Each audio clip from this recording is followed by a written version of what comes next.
Now this candle closing within this candle is an inside bar. What this points out to me is this week will most likely have a big range. There's no significant price action to show any turnaround yet from the 5-year bond yield. It looks bullish, but I have to wait for a significant break in market structure to show me that indeed price action is about to turn. Now this is a very tricky place to be. For the bond yields, I have less of a conviction on the actual direction that the market will go. I would like to gather more information Monday and Tuesday, and then during our midweek review I would have a more definite bias. After tapping into this level, I expected something to tell me that the market is turning around, but I've seen nothing yet. I'll be watching this level, looking for some other confirmations as the week starts out to see if truly we are going to be selling, and if we are going to be selling into this level for the week, then of course my bias for the DXY is also going to be bearish. But then we've been pushing higher on the DXY, contrary to what we are supposed to see between the DXY and the bond yield. This candle closing above this candle increases the probability that we should have a bullish candle. Like I said, because of the position the bond yields are right now, it's a bit sketchy. I'm going to be honest, it's not the easiest market to read right now because there's that discrepancy. The bond yields are selling while the DXY is buying, so the market conditions are not the best right now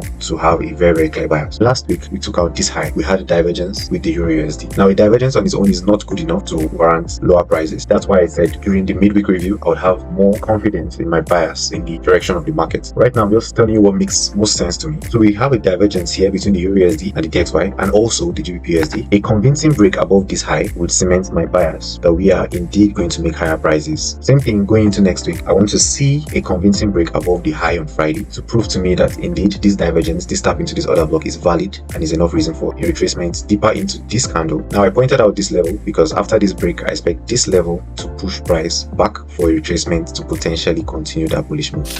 We finally have broken out of this consolidation to the upside. During our market outlook, I expected this level to hold price and cause a reaction. Well, right now we have turned around and aligned with the DXY. Okay, so looking at the DXY on the weekly time frame, this bullish trend is still being maintained. Like I said last week, closing above this week increased the probability that this would be a bullish week. This is the low that I was looking at. I said I wanted to see a convincing break below this low. Now this is not a convincing break. This break followed by this candle failing to close below here is not a convincing break for me. We had a divergence here, and then we made higher prices from Tuesday into Wednesday, taking out this high yet again and confirming that bullish stance for the week. This is the Eurusd. If you look at Monday's high compared to Tuesday's high, you see that we have a lower high. But if you compare DXY's Monday low to Tuesday low, you see that we had a lower low. That is a divergence. Now going into Thursday, Friday, we expect to see lower prices on the Eurusd. I would like you to take note of these lows. I expect these lows to get taken out. I expect us to take out this low as my end target. So I expect price to pull back into this other block. You can take note of the price. Thursday, pull up into this other block and then sell Thursday into Friday to take out this low. This is a divergence that made me believe that we will potentially have a bullish week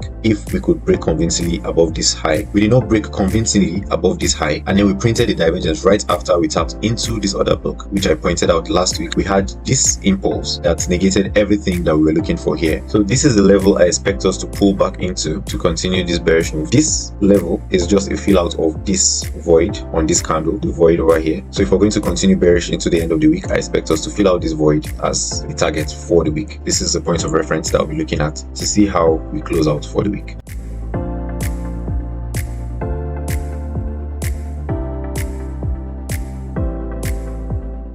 Hello guys, welcome back to my channel. I hope you had an amazing week and welcome to the market recap for this week. This is going to be a very brief video. I'm just going to breeze through the pairs we look at and discuss what has happened since our midweek review. Not a lot has happened, so this is going to be a very short video, like I said. Okay, so looking at the 5-year bond yield, we have reacted off this level that I was looking at during the market outlook as a level that would potentially hold price, as I was looking for something to show me that it is indeed holding price, but I had not seen anything yet. But during our midweek review on Wednesday, we saw that this impulse had actually broken significant market structure here, and then Thursday we stalled a bit. Friday we wicked down into this level and we had a push up. Now we have convincingly broken out of this consolidation on the 5-year bond yield. There's nothing more to talk about other than this level has held price and we have pushed up, breaking structure to the upside. So let's quickly look at the DXY.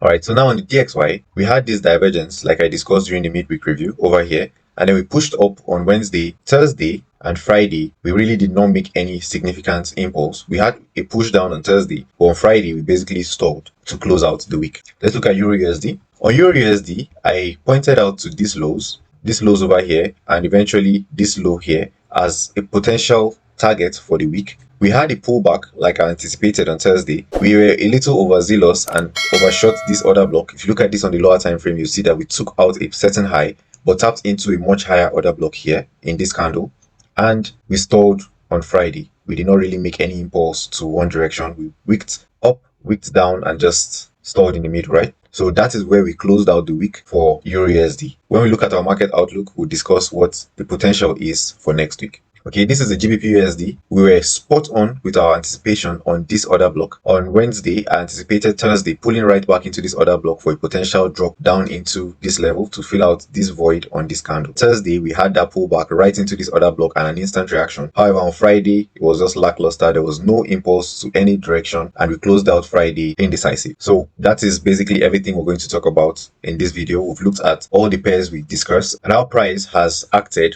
from the time we had our midweek review to our market recap right now. So that being said, I look forward to seeing you in the market outlook that would have and discuss exactly what we expect price to do in the coming week. If you watched to this point of the video, leave a thumbs up, subscribe if you haven't, because why not? Share this video with anyone who you believe would find value in this video. And until next time, stay safe, trade safe. See you in the next video. Take care.